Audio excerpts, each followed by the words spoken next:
This week, we participated in the 7-day first-person shooter challenge and made a game called Receiver. You see reality painted in shades of black, but beyond your world is another, bathed in radiant light. We have reached out to you with a warning. If you are able to hear our message, you are one of the few that we can help. We call you receivers. The first key idea in Receiver is high-detail gun mechanics. This means you can manipulate each part of the gun independently and figure out how they work together. There's no heads-up display for how many bullets are in your magazine, but you can remove it and take a look for yourself, and then pull the slide halfway to see if you have a round chambered. This mechanical detail adds a lot of internal gameplay to the gun itself, which adds some interesting context to external challenges. The second key idea is permanent death. There are no checkpoints and no saves, so if you die, that's it. We thought this was vital for creating suspense, and for giving credibility to all the dangers in the world. This doesn't mean that you have to do the same thing over and over if you get killed.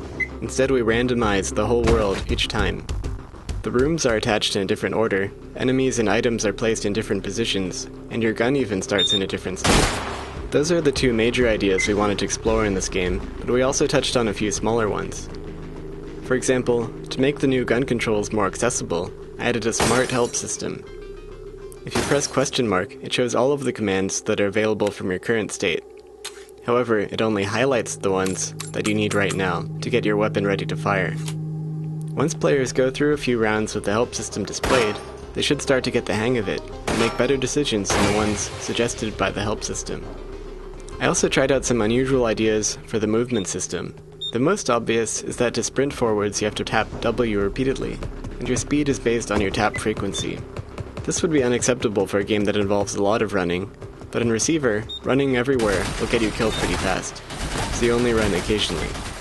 For example, you might want to run from cover to cover, or jump over a small gap. In these cases, I think the running system reflects the urgency of the situation. The bullet physics are also fairly detailed. They start out traveling at about 250 meters per second, and slow down as they ricochet off glancing surfaces, until they finally get embedded in something, or completely run out of energy and just fall to the ground. They inflict damage to enemy robots based on exactly what they hit. For example, you can shoot out this taser bot's camera, and then it still works, but can't see anything. Or, you can shoot a turret's gun, and it can still track you, but can no longer shoot. If you've pre-ordered Overgrowth, you can download this game for free. You can find the link at the pre-order forum for Windows or Mac OS.